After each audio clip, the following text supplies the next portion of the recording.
Hello dear, आपका channel पर स्वागत है। हमने पिछले वीडियो में 3 days टू सी जो लेसन था उसका हिंदी ट्रांसलेशन सीखा था और आज इस वीडियो में हम इसके क्वेश्चन आंसर हल करेंगे। जितने भी एक्सरसाइज हैं उन्हें हम सॉल्व करेंगे। अगर आप चैनल पर नए हैं, चैनल को जरूर सब्सक्राइब कर लीजिए। तो इसमें देखो, अभी लेट्स डिस्कस, आइए हम चर्चा करते हैं। पहला जो प्रश्न है, वर्क इन पेयर्स, जोड़ों में कार्य कीजिए। दो दो विद्यार्थियों के जोड़े बनाइए आप। आइडेंटिफाई होता है पहचान करना, द स्टेटमेंट्स कथन की पहचान कीजिए, that are true from the ones given below. नीचे दिए गए जो वाक्य है उनमें से सत्य है उसकी पहचान करनी है आपको। Share your answer with the teacher, और इनके जो आंसर हैं वो आपको टीचर के साथ में शेयर भी करने हैं। पहला देखिए, with the author expresses a deep longing to experience. कवि है वो अनुभव की एक तीव्र इच्छा रखता है, द वर्ल्ड संसार के, अनुभव की, थ्रो के द्वारा, द सेंस ऑफ हियरिंग सुनने के द्वारा, कि सुनकर है वो हम पूरे संसार का अनुभव ले सकते हैं। ये फॉल्स कथन है। 2 नंबर देखो, भी the author would like exploring the city. कवि है वो सिटी के बारे में जाना जाता है ओनली टू ऑब्जर्व, केवल देखकर, हाउ पीपल आर सफरिंग, कि लोग किस प्रकार पीड़ित हैं। ये भी कथन क्या है, अभी फॉल्स है। 3 नंबर देखो, भी the author would spend the first day. कवि है वो पहला दिन व्यतीत करना चाहता है, सीइंग द पीपल, लोगों को देखकर, हुज काइंड हार्टेडनेस, उनका जो दयालुता है, एंड फ्रेंडशिप, जो कंपेनियनशिप है, दोस्ताना है, हैव इनरिच्ड हर लाइफ, जिसने उसके जो जीवन है उसको समृद्ध बना दिया। ये ट्रू है। ये क्या अभी ट्रू है, आपको लिखना है। 4 नंबर देखो, भी the author acknowledges that even 3 days। कवि को यह अनुभव होता है कि केवल 3 दिनों में she would not be able to see everything, वह सब कुछ देखने में समर्थ नहीं होगी। लेखक कौन है, अभी लेखिका है, कवि है, कवित्री है। ये भी ट्रू है। उसको लास्ट में महसूस होता है कि 3 दिन काफी नहीं है सारे संसार को देखने के लिए। 5 नंबर देखिए, भी the author feels the everyone can find the greatest Joy. कवि वो महसूस करता है कि प्रत्येक आदमी है वो सर्वाधिक आनंद प्राप्त कर सकता है, मेयरली, केवल, by sense of touch, touch के द्वारा। ये फॉल्स है, ये सही नहीं है। कवि ये ऐसा महसूस नहीं करता। कवि कहता है कि जो 500 इंद्रियां हैं, हमारे जो 5 सेंसेस हैं, वो सभी जरूरी हैं। सबसे मोस्ट इंपोर्टेंट उन्होंने क्या बोला है, अभी देखने को बोला है, आई को बोला है। तो ये फॉल्स है 5 नंबर। 6 नंबर देखो, भी द ऑथर एडवाइजर्स। कवि है वो सलाह देता है, those who can see appreciate every moment as if they might lose their sense tomorrow. कवि हमें सलाह देता है कि दोज हु कैन सी, जो व्यक्ति देख सकते हैं, तो एप्रिशिएट एवरी मोमेंट, उनको प्रत्येक क्षण को एप्रिशिएट करना चाहिए, एक प्रत्येक क्षण का आनंद लेना चाहिए। एज इफ, जैसे कि, दे might lose there senses tomorrow, कि उनके जो कल हैं, जो देखने का सेंस है वो खत्म होने वाला है। यह मानकर उनको प्रत्येक क्षण का क्या लेना चाहिए, आनंद लेना चाहिए। ये बात ट्रू है, क्या भी ट्रू है। On the third day the author would like to observe. तीसरे दिन कवि है वो देखना चाहता है, पीपल, लोगों को, इन देयर डेली ल्यूज, कि उनका जो रोजमर्रा का कार्य है वो कैसा है, एंड अंडरस्टैंड देयर एक्सपीरियंस, और उनके अनुभव समझना चाहता है। ये बात भी क्या भी ट्रू है, क्या भी ट्रू है। तो आपको ये बताना है। आगे देखो, भी यहाँ पर दिया गया है क्वेश्चन नंबर 2 है, complete the table given below. नीचे दी गई टेबल आपको कंप्लीट करनी है। With what Helen Keller, Helen Keller है वो वांटेड, क्या चाहती है वो, टू डू ऑन 3 days, 3 दिनों में, इफ सी हैड साइट, अगर उसको साइट मिल जाती है, आंखें मिल जाए, तो 3 दिन में वो क्या करना चाहती है। आपको day first, day second, day third में आपको ये लिखना है। देखो भी अलग पीडीएफ में हम इसको हल करते हैं। अब देखो भी यहाँ पर डे फर्स्ट में वो क्या चाहती है, भी ऑन द फर्स्ट डे, पहले दिन, या बुक के अंदर से लिख सकते हो, I should want to see the people, मैं उन लोगों को देखना चाहूंगी, हुज काइंडनेस, उनकी जो दयालुता है, एंड कंपेनियनशिप है, जो मित्रता है, ठीक है, फ्रेंडशिप है, have made my life worth living, जिसने मुझे, मेरे जीवन को जीने योग्य बनाया है, समृद्ध बनाया है। डे 2 दूसरे दिन वो क्या चाहती है अभी, the next day I should arise the with the down, मैं दूसरे दिन सूर्योदय से थोड़ा पहले भोर के समय, डाउन क्या होता है अभी, भोर के समय उठना चाहती हूँ। And see the thrilling miracle by which, मैं थ्रिलिंग होता है रोमांचक, क्या होता है अभी, रोमांचक या रोमांच से भरा हुआ, मिराकल होता है चमत्कार देखना चाहती हूँ। Bye which night is transformed into day, जिसके द्वारा जो रात होती है वो किसमें बदलती है अभी, दिन में बदलती है। And I should behold the awe the magnificent panorama of light, और जो सुबह सुबह की जो लाइट की जो पैनोरमा होती है शानदार, उसको मैं निहारना चाहती हूँ। With which the sun awakens, जिसके द्वारा सूर्य है वो जगाता है, अवेकन्स क्या होता है, जगाना, द स्लीपिंग अर्थ, सोई हुई पृथ्वी को। डे 3 देखो भी, दिस 3rd डे, तीसरे दिन I shall spend in the work day world, मैं जो रोजमर्रा का संसार है, वर्क डे मतलब डेली क्या काम होता है संसार में, उसके साथ जीवन बिताना चाहती हूँ। Amid the hunts of man going about the business of life, इसमें उन लोगों के मध्य जो अपने रोजमर्रा के कार्य करते हैं। The city becomes my destination, तो शहर है वो मेरा लक्ष्य होगा। अब इसका सेकंड पर्सन था वो देखिए भी, द ऑथर सेज, कवि कहता है या कवियत्री कहती है, that you need eyes to be able to see, तुम्हें देखने के लिए क्या चाहिए भी, आंखें चाहिए, आंखों की आवश्यकता होती है। The true self of a person, अपने आप को, देयरफॉर इसलिए she refers to eyes as the window of the soul, इसलिए कवियत्री है वो आंखों को क्या कहती है भी, विंडो ऑफ सोल कहती है, आत्मा की खिड़की कहती है। How is the narrator able to understand the feeling of a person, आपको ये बताना है जो लेखक है वो दूसरों की भावनाएं कैसे समझता है या कैसे समझने में समर्थ है, भी किस प्रकार कवि है, कवियत्री है, लेखक है, वो अनुभव लेता है। इसमें आप लिख सकते हो, Helen Keller understands people's feeling, Helen Keller है वो अंडरस्टैंड समझती है पीपल्स फीलिंग, लोगों की भावनाएं, थ्रू टच, किसके द्वारा भी, छूकर, क्योंकि वो देख नहीं सकती ना। She uses her finger tips, वह अपने अंगुलियों के जो सिरे हैं उनका काम में लेती है। टू फील फेशियल आउटलाइंस, दूसरे चेहरे हैं लोगों के, उनकी जो रेखाएं बनी हुई हैं उनको। एंड कैन डिटेक्ट इमोशंस, और उनकी जो भावनाएं उनको डिटेक्ट कर पाती है, समझ पाती है। लाइक जैसे लाफ्टर, हंसी, सोरो, दुख एंड अदर ऑब्वियस फीलिंग्स, और जो स्पष्ट भावनाएं होती हैं फ्रॉम फेशियल या फेशियल एक्सप्रेशन, जो चेहरे के हाव भाव है उनके द्वारा वह जान पाती है लोगों की भावनाओं को। अब इसमें एक पैराग्राफ आता है वो देखिए भी, let's think and reflect, read the extracts, आपको ये उदाहरण पढ़ना है, गिवन बिलो नीचे दिया गया है। Answer the question that follow, नीचे दिए गए प्रश्नों के उत्तर आपको यहाँ पर देने हैं। देखो भी, आई फील, आपके पेपर में ये जरूर आएगा 10 अंक का, तो ये आप जरूर याद करें। I feel the delicate symmetry of a leaf, I feel, मैं महसूस करती हूँ, द डिलिकेट, नाजुक, सिमेट्री होती है समरूपता, ऑफ ए लीफ, एक पत्ती की नाजुक समरूपता को मैं महसूस करती हूँ।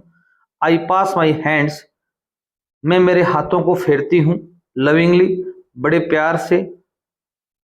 About the smooth skin of A silver birch, चांदी के भोजपत्र, चांदी के भोजपत्र की चिकनी त्वचा पर मैं मेरे हाथ फेरती हूँ और महसूस करती हूँ। और द रफ, और खुरदरी, रफ क्या होता है भी, खुरदरी, एंड सेगी, सेगी क्या होता है भी, जबरीली, बारक होती है छाल, ऑफ ए पाइन, एक जो देवदार पौधा होता है उसकी खुरदरी जबरीली छाल पर प्रेम पूर्वक हाथ फेरती हूँ और महसूस करती हूँ। इन स्प्रिंग, बसंत में, I touch the branches of a tree hopefully, मैं एक पेड़ की शाखाओं को इस आशा से टच करती हूँ, छूती हूँ। इन सर्च ऑफ ए बड, कि मुझे कोई कली दिख जाए, बड क्या होती है भी, जब पौधा अंकुरित होता है ना बसंत ऋतु में, नई नई उनकी कली निकलती है, उनको महसूस करने के लिए। The first sign of awakening nature, क्या बोला गया अभी बर्ड को, प्रकृति का जागने या शीतकालीन निंद्रा से जागृति का पहला संकेत होता है वो after the winter sleep. Occasionally, कभी कभी, आई एम वेरी फॉर्चुनेट, मैं बड़ी सौभाग्यशाली होती हूँ। I place my hand gently on A small tree, में एक मेरा हाथ है वो विनम्रता से, बड़े कोमलता से एक पेड़ पर छोटे पेड़ पर रखती हूँ। एंड फील, महसूस करती हूँ the happy queer of A bird in full song, पूरे गाने में डूबे पक्षी के प्रसन्न थरथराहट को महसूस करती हूँ। अब इसके प्रश्न देखिए भी। पहला प्रश्न इसमें दिया गया, what does the delicate symmetry of a leaf symbolises. Symbolise होता है प्रतीक होना। Delicate symmetry of a leaf, एक पत्ती की नाजुक समरूपता, किसका प्रतीक है? इसका प्रतीक है। तो इसका आंसर आप ये लिख सकते हो, the delicate symmetry of a leaf symbolizes the perfect balance, एक पूर्ण संतुलन, ब्यूटी, सुंदरता, एंड इंट्रिकेट, जटिलता या जटिल डिजाइन फाउंड इन नेचर, जो प्रकृति में पाया जाता है, उसका प्रतीक है। इतना लाइन लिखा होगा तो भी आपका उत्तर सही होगा। इट रिप्रेजेंट्स, ये रिप्रेजेंट करती है, बताती है the harmony and precision of a natural creation, highlighting how even the smallest elements of nature possesses remarkable order and elegance. यह प्राकृतिक जो सृष्टि की सामंजस्यपूर्ण व्यवस्था, सामंजस्यपूर्ण व्यवस्था और प्रिसीजन होता है, सूक्ष्मता को दर्शाती है।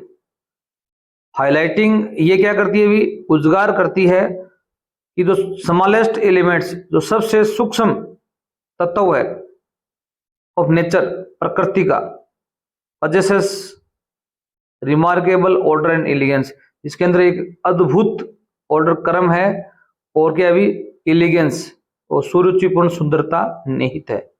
possesses क्या होता है भी, निहित होना। List two phrases from the extract, आपको दो फ्रेज निकालनी है इस पैराग्राफ से। Describe the texture of object in nature, प्रकृति के अंदर जो टेक्सचर है, बनावट है, उसको जो दर्शाती हूँ। पहली इसमें है the smooth skin of A silver birch, एक सिल्वर बर्च भोजपत्र है, उसकी चिकनी त्वचा, एक लाइन लिख सकते हो आप। 2 नंबर है the rough saggy bark of a pine, एक देवदार पेड़ की खुरदरी जबरीली छाल के बारे में आप बता सकते हो। क्वेश्चन नंबर 3 देखो, कंप्लीट द सेंटेंस एप्रोप्रिएटली, आपको सेंटेंस को कंप्लीट करना है। एक फ्रेज दी गई है, एक वाक्यांश दिया गया है, awakening nature after the winter sleep, शीतकालीन निंद्रा के बाद में जागृत पृथ्वी का क्या अर्थ है? रिफर्स टू, आप बता सकते हैं द अराइवल ऑफ स्प्रिंग, बसंत ऋतु का जो आगमन होता है, when the plants begin to grow again, दोबारा उगने स्टार्ट होते हैं या उनकी नई कोपलें निकलना स्टार्ट होती हैं, आरंभ होती हैं। And life returns to nature, प्रकृति में जीवन लौट आता है। अर्थात जब शीतकाल में क्या होता है भी, पौधे हैं वो अपने पत्ते गिरा देते हैं और सुषुप्त अवस्था में चले जाते हैं। After the dormant winter period, अर्थात सर्दियों में वो सुषुप्त अवस्था में चले जाते हैं, बाद में उनकी नई कोंपलें निकलती हैं, बर्ड्स निकलती हैं, इससे प्रकृति जागृत अवस्था में होती है, सुंदर लगती है। What is the tone of the writer in the extract, इस पैराग्राफ में कवि की टून क्या है, ले क्या है भी, नॉस्टैल्जिक, प्राउड, एडमायरिंग, सेलिब्रेटरी। इसमें आप बताओगे एडमायरिंग, प्रशंसा कर रही है प्रकृति, क्या कर रहे हैं वो राइटर है, वो क्या कर रहा है अभी, प्रकृति की प्रशंसा कर रहा है कि प्रकृति क्या है अभी, अद्भुत है। आगे 2 नंबर देखो भी, द नेक्स्ट डे, अगले दिन, ये दूसरा पैराग्राफ है। I should arise with the dawn, भोर के समय में जागूंगा, and see the thrilling miracle by which night is transformed into day, और देखूंगा थ्रिलिंग मिरेकल, रोमांचक चमत्कार, by which night is transformed into day, जब रात है वो दिन में बदल जाती है। I should behold the awe the magnificent panorama of light with which the sun awakens the sleeping earth, और मैं उस क्षण को, शानदार पेनोरमा को देखना चाहूंगा जिसमें क्या होता है भी, सूर्य है वो सोई हुई पृथ्वी को जगाता है। दिस डे, इस दिन, I should devote to a hasty glimpse of the world, मैं एक संसार की झलक देखना चाहता हूँ या चाहती हूँ, पास्ट एंड प्रेजेंट, वर्तमान और भूतकाल की। I should want to see the pageant of a man's progress, और मानव की जो प्रगति है उसको देखना चाहूंगी। And I should go to the museum, इसलिए मैं म्यूजियम भी जाना चाहूंगी। The word thrilling has been use the miracle, miracle के साथ में एक वर्ड थ्रिलिंग यूज किया गया है, ठीक है, रोमांचक। Which of the flowing words does not match the word thrilling, अब निम्न के साथ में किस शब्द के साथ में हम थ्रिलिंग का यूज नहीं कर सकते। तो थ्रिलिंग एक्सपीरियंस होता है, रोमांचक अनुभव होता है। थ्रिलिंग टेल, थ्रिलिंग स्टोरी होती है, रोमांचक कहानी भी हो सकती है।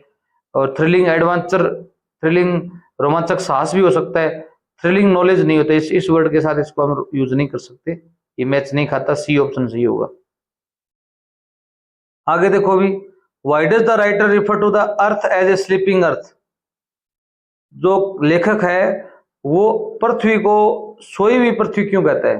अच्छा प्रश्न है, क्यों कहता है अभी?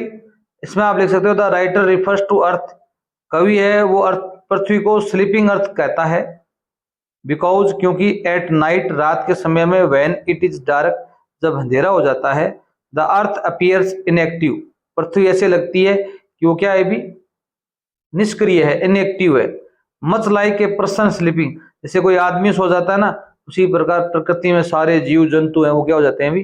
शांत हो जाते हैं। द सन लाइट अवेकन्स, तो सुबह सूर्य की जो रोशनी आती है वो उसको जागृत करती है। इट एंड ब्रिंग्स विजुअलिटी, इसे क्या है अभी? हम सबको दिखने लगता है। वार्मथ, पृथ्वी गर्म हो जाती है दोबारा।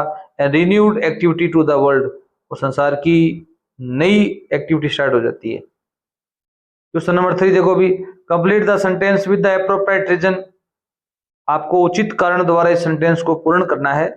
द राइटर विशेष, लेखक चाहता है टू डेडिकेट द डे, इस दिन को समर्पित करना। To a brief look at the present and past world, वर्तमान और भूतकाल के संसार पर एक ब्रीफ लुक देखना चाहता है, सूक्ष्म दृष्टि रखना चाहता है। इसका आंसर लिख सकते हो, she wants to understand humanity journey, लेखिका है वो मानव की जो यात्रा है, जो प्रोग्रेस है, वृद्धि है, उसको समझना चाहती है कि मानव ने किस प्रकार आगे बढ़ रहा है। And now how far Mankind has come, और ये जानना चाहती है कि मानवता है वो कितनी आगे आ चुकी है। एंड द अचीवमेंट, उसने क्या क्या उपलब्धियां हासिल कर ली हैं। दैट हैव शेप्ड सिविलाइजेशन, और जिन उपलब्धियों ने एक सभ्यता का निर्माण भी किया है। इसका आगे देखो भी, why does the writer use should multiple times in the extract, जो ये पैराग्राफ है इसमें शुड का यूज बहुत ज्यादा बार किया गया है। कवि क्यों कर रहा है अभी शुड का यूज? अब देखो प्रत्येक सेंटेंस में यहाँ पर शुड है, यहाँ पर भी शुड है, यहाँ पर भी शुड है, यहाँ पर भी शुड है, यहाँ पर भी शुड है। शुड मॉडल का यूज बार बार क्यों कर रहा है अभी आपको बताना है, तो इसमें आप बता सकते हो। The writer uses should multiple times, जो लेखक है वो बहुत बार शुड का यूज करता है टू एक्सप्रेस, व्यक्त करने के लिए, हाइपोथेटिकल और इमेजाइंड एक्शंस, काल्पनिक जो कार्य हैं उनको व्यक्त करने के लिए। आगे देखो भी 2 नंबर पार्ट है इसका, आंसर द फ्लोइंग क्वेश्चन, ये क्वेश्चन है, इनके आंसर आपको देने हैं। पहला प्रश्न है, द सेंस ऑफ टच, छूने का जो सेंस है, makes up for the loss of site and hearing, makes up होता है क्षतिपूर्ति करना, साइट और हियरिंग, अगर किसी व्यक्ति को सुनता नहीं है, दिखता नहीं है, उसकी क्षतिपूर्ति कर सकता है क्या? सेंस ऑफ टच, छूना। Explain this statement with reference to text, आपको ये व्यक्त करना है कि सेंस ऑफ टच है वो सुनने और देखने की जो क्षति है उसको पूर्ण कर सकता है क्या? आप बताएंगे द ऑथर कैन नॉट सी और हियर, जो लेखक है वो देख नहीं सकती और सुन नहीं सकती, सो इसलिए she uses her sense of touch, वह जो छूने का जो सेंस है, इंद्री है, उसको यूज करती है टू एक्सपीरियंस, अनुभव लेने के लिए, द वर्ल्ड, संसार का। शी टचेज लीव्स, पत्तियों को छूती है। ट्री बार्क, पेड़ों की छाल को छूती है। And branches to feel nature, और शाखाओं को छूती है नेचर को फील करने के लिए, महसूस करने के लिए। She can even feel a bird, वह एक पक्षी को भी यहाँ तक महसूस कर सकती है। Singing by touching the tree it sits on, जिस पेड़ पर वह बैठा था उस पेड़ को छूकर उसकी आवाज सुन सकती है, उसके गीत सुन सकती है। टच हेल्प हेयर अंडरस्टैंड, जो टच है वो उसको समझने में सहायता करता है। व्हाट शी कैन नॉट सी और हियर, जो वह सुन नहीं सकती और देख नहीं सकती उसको वह छू कर भी समझती है। क्वेश्चन नंबर 2 देखो, why does the author believe, कवि ये क्यों महसूस करता है, विश्वास करता है, that the sense of site is most wonderful, जो देखने का जो सेंस है, इंद्री है, वो सबसे वंडरफुल है। कवि है वो आंख को सबसे ज्यादा वंडरफुल मानता है। द ऑथर थिंक्स दैट, लेखक सोचती है, दैट साइट इज वंडरफुल, देखना क्या भी शानदार है, चमत्कारिक है, बिकॉज क्योंकि it let's us C the beautiful sunrises, यह हमें अनुमति देता है, आंख के द्वारा हम क्या देख सकते हैं भी, सुंदर सूर्योदय को देख सकते हैं। द वर्ल्ड अराउंड अस, हमारे चारों तरफ जो संसार है उसको देख सकते हैं। And the progress human have made, और मानव ने जो प्रगति की है उसको देख सकते हैं। Eyes shows us so much beauty and provide us information, आंखें हैं हमें बहुत सुंदरता दिखाती हैं और बहुत सारी इंफॉर्मेशन भी हमें प्राप्त होती है आंखों के द्वारा। क्वेश्चन नंबर 3 देखो भी, how might the author opinion, कवि की राय कैसे, on making the most of our senses, हमारी जो इंद्रिय हैं इनका अधिकतम उपयोग करके वो हमें किस प्रकार गाइड करती हैं। टू बी काइंडर, कि हम दयालु बने, टुवार्ड्स, उन लोगों के तरफ, विद स्पेशल एबिलिटीज, जिनमें विशेष क्षमताएं होती हैं। इसका उत्तर लिख सकते थे आप, द ऑथर टीचर्स अस, कवि हमें सिखाता है, to value and use our senses fully, हमारे जो सेंसेस हैं, इंद्रिय हैं, उनकी वैल्यू करना और उनका पूर्णतः यूज करना सिखाता है हमें। व्हेन, जब वी रियलाइज, जब हम महसूस करते हैं, how precious our senses are, हमारी इंद्रियां कितनी कीमती हैं।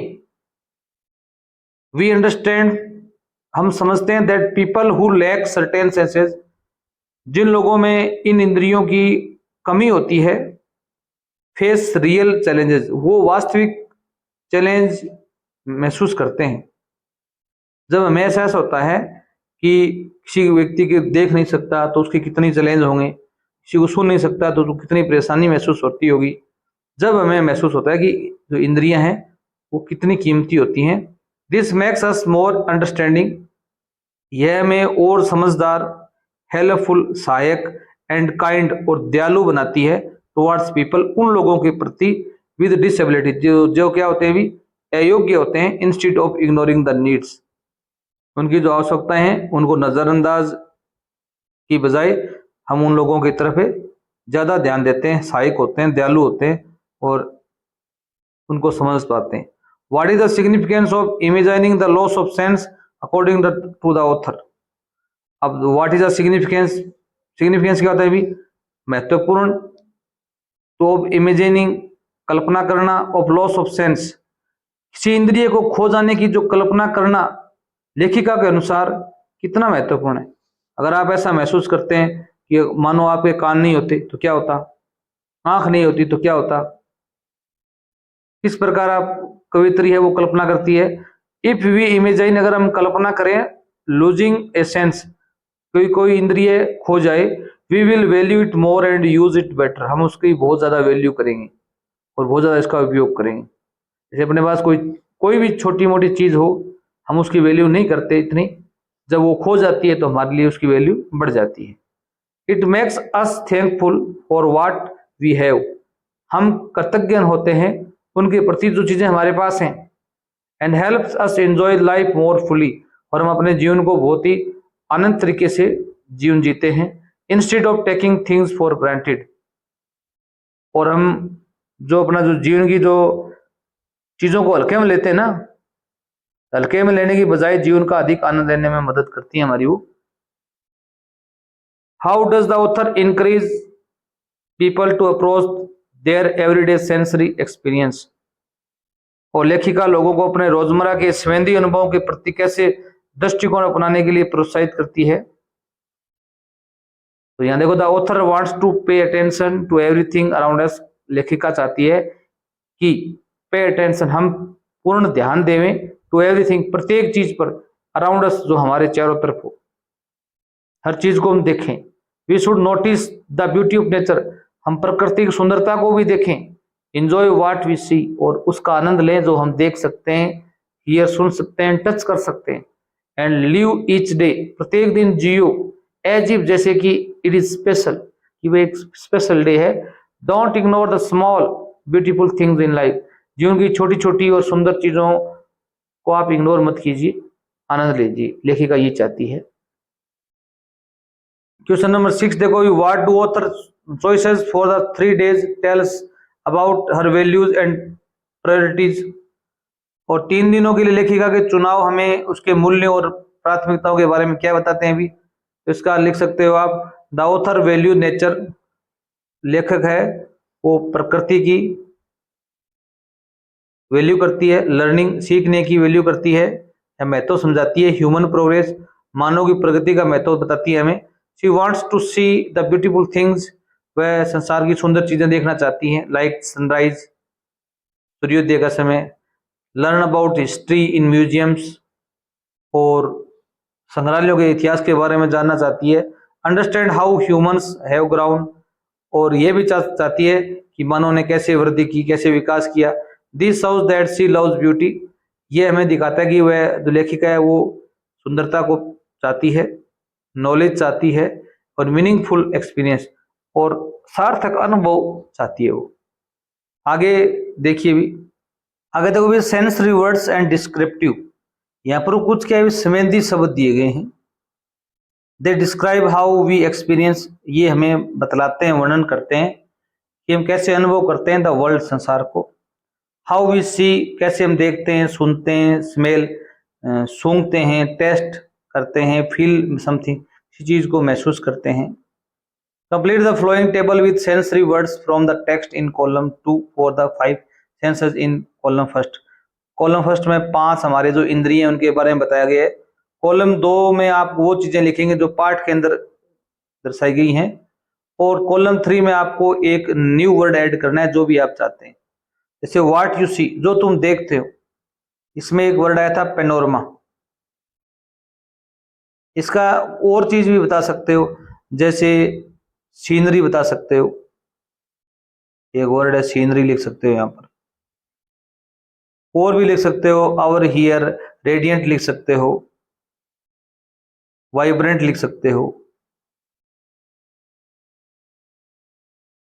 व्हाट यू हियर, जो तुम सुनते हो, जैसे म्यूजिक, जैसे कोई चीज इको करती है, इको लिख सकते हो आप, echoing, ECOING, echoing. What you smell, जैसे परफ्यूम, परफ्यूम को आप स्मेल करते हो, इसका आप लिख सकते हो फ्रेग्रेंट, स्मेल लिख सकते हो। ठीक है, एक वर्ड आता है फ्रेग्रेंट, सुगंध, FRAGRANT।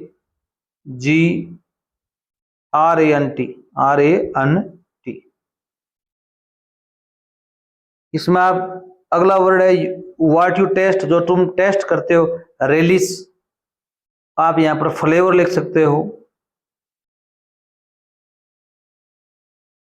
फ्लेवर, स्वीट लिख सकते हो, डिलीशियस लिख सकते हो। रफ, खुरदरा, जो महसूस करते हो आप, इनका आप सिल्की लिख सकते हो, कोर्स लिख सकते हो। इस प्रकार की चीज वर्ड यहाँ पे आप लिख सकते हो। Read the following sentence from the text and underline the verbs, आपको यहाँ पर टेक्स्ट को पढ़ना है और अंडरलाइन वर्ब को अंडरलाइन करना है। I should divide the period into 3 parts, मैं इस संपूर्ण जो पीरियड है, 3 दिनों का समय है, इसको मैं 3 भागों में बांटना चाहती हूँ। यहाँ पर डिवाइड किया भी वर्ब है, इसको अंडरलाइन करना है आपको। ऑन द फर्स्ट डे, पहले दिन, आई शुड वांट टू सी, मैं देखना चाहती हूँ, ये वर्ब है। The next day I should arise, अगले दिन मैं जागूंगी, भोर के समय में, यहाँ पर ये शुड अराइज किया भी वर्ब है। I should behold the above, यहाँ पर क्या है अभी, ये भी behold भी क्या है अभी वर्ब है। The words have underlined are a combination of two verbs, यहाँ पर दो वर्ब यूज की गई हैं। शुड एक तो वर्ब है, एक है डिवाइड, यहाँ पर भी शुड है, वांट है। In each of this sentence should is the modal verb, should क्या है मॉडल वर्ब है, एक्सिलरी वर्ब है, सजेशन है, यहाँ पर क्या है सुझाव, ये सुझाव दे रही है हमें कि पहले दिन में ये करूंगी, दूसरे दिन में ये करूंगी। द सेकेंड वर्ब डिवाइड है, जैसे इसके अंदर वांट है चाहना, अराइज जागना, बिहोल्ड देखना, इज द मेन वर्ब, ये क्या है मेन वर्ब है। मॉडल वर्ब्स क्या होती हैं, ये परिभाषा यहाँ दी गई हैं। Modal verbs are auxiliary verbs that express necessity, ये एक्सिलरी वर्ब होती हैं जो आवश्यकता को व्यक्त करती हैं। पॉसिबिलिटी संभावना को व्यक्त करती हैं। परमिशन आज्ञा को व्यक्त करती हैं। एबिलिटी क्षमता को व्यक्त करती हैं। They are used before the main verb, ये मेन वर्ब के पहले काम में ली जाती हैं। टू गिव एडिशनल इंफॉर्मेशन, अतिरिक्त सूचना देने के लिए। About the function of the main verb, मुख्य वर्ब का जो क्या कार्य है इसके बारे में और ज्यादा जानकारी देती हैं। Common modal verbs includes, common modal verb कौन कौन सी होती हैं अभी 13 होती हैं वैसे, can, could, may, might, shall, should, will, would, must और आउट टू। अब देखो भी identify the modal verbs in the following sentence, आपको मॉडल वर्ब आइडेंटिफाई करनी है। Choose the function they express from those given in the box, यहाँ पर box में कुछ वर्ड दिए गए हैं, इनमें कौन कौन सी वर्ब है, क्या क्या है एक्सप्रेस कर रही है वो आपको यहाँ लिखना है। जैसे you can learn at lot from the experience, अनुभव के द्वारा आप बहुत कुछ सीख सकते हैं। यहाँ पर कैन एक क्या अभी मॉडल है, ये क्या दिखा रहा है अभी यहाँ पर एबिलिटी दिखा रहा है। क्या दिखा रहा है अभी एबिलिटी, क्षमता दिखा रहा है। जैसे कोई व्यक्ति पढ़ सकता है, लिख सकता है, पेड़ पर चढ़ सकता है, खेल सकता है, वो उसकी क्या होती है अभी एबिलिटी होती है। एक्सपीरियंस के द्वारा आप बहुत कुछ सीख सकते हो, ये आपकी एबिलिटी है। 2 नंबर देखो भैया, दे माइट अराइव, वो पहुंच सकते हैं, लेट देरी से, ड्यू टू ट्रैफिक, ट्रैफिक के कारण। यहाँ पर क्या है अभी पॉसिबिलिटी व्यक्त की गई है, संभावना व्यक्त की गई है। अगर हम कोई संभावना व्यक्त करते हैं आज बरसात हो सकती है, वो ट्रैफिक की वजह से लेट हो सकता है, तो वहां पर पॉसिबिलिटी होती है। पॉसिबिलिटी के लिए क्या आता है अभी माइट या मे का प्रयोग होता है, तो यहाँ पर माइट का यूज है तो पॉसिबिलिटी आप व्यक्त करोगे। आगे 3 नंबर देखो भी, she must finish her homework before dinner, dinner से पहले उसे अपना गृह कार्य समाप्त करना चाहिए। यहाँ पर क्या है भी नेसेसिटी है, क्या भी 3 नंबर में आप यहाँ पर क्या लिखोगे भी नेसेसिटी, बाध्यता है, डिनर से पहले आपको होमवर्क कंप्लीट करना ही है, करना ही है। दे ओट to apologise for their mistake, वे अपनी जो गलती है उसके लिए क्षमा के प्रार्थी हैं। यहाँ पर क्या है भी मोरल ऑब्लिगेशन है, नैतिक बाध्यता है। अगर आपकी कोई गलती हो जाती है, आप क्षमा याचना करते हो, तो वो आपकी क्या है मोरल ऑब्लिगेशन है। ओट टू का प्रयोग किस लिए होता है अभी मोरल ऑब्लिगेशन के लिए होता है।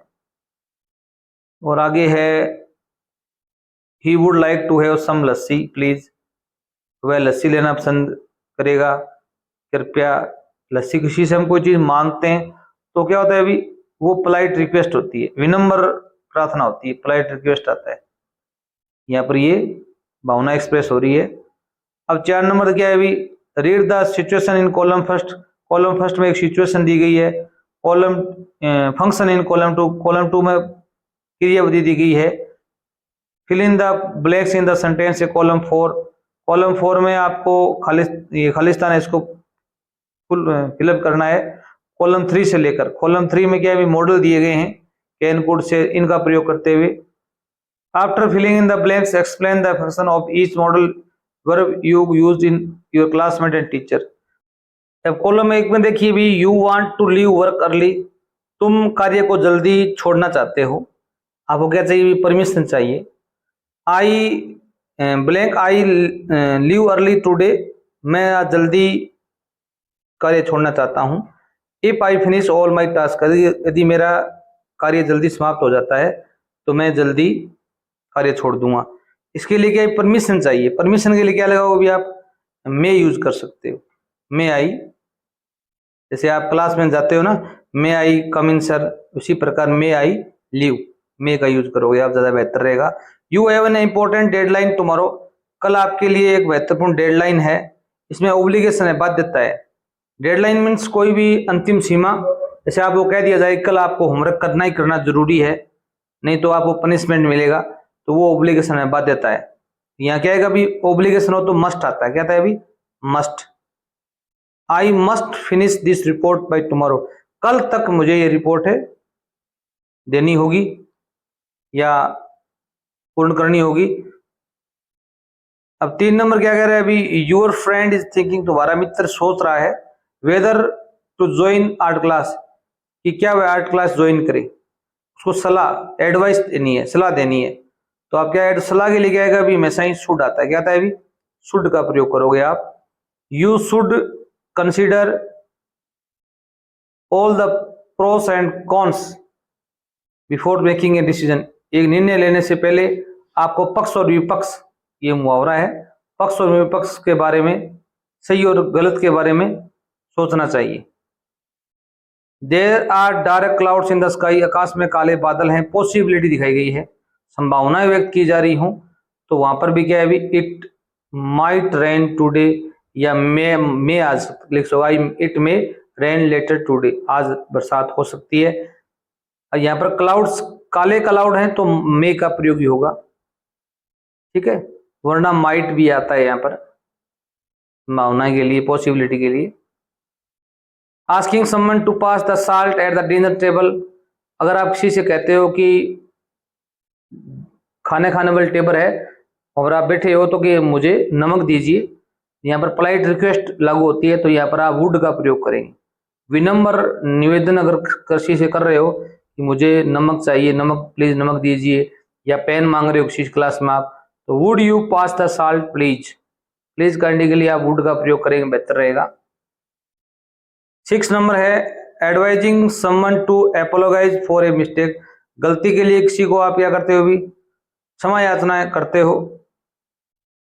तो मोरल ऑब्लिगेशन होता है, नैतिक बाध्यता होती है, यू शुड आएगा यहाँ पर, ओट टू लिख सकते हो यहाँ पर, OUGHT ought to apologize for mistake you made, जो आपने गलती की उसके लिए आपको क्षमा याचना करनी चाहिए। Deciding where to go to picnic, ये निश्चय करना कि आपको पिकनिक के लिए कहाँ जाना है, सजेशन सुझाव चाहिए, सुझाव देना हो तो वहां पर आपको शुड का प्रयोग करना होता है। We should go to any park near by the picnic, picnic के लिए हमें नजदीकी कोई भी पार्क में जाना चाहिए। ये आपके होमवर्क के प्रश्न थे, अगर आपको अच्छे लगे तो चैनल सब्सक्राइब कीजिए। अगला वीडियो हम जल्दी अपलोड करवाएंगे आपको। धन्यवाद।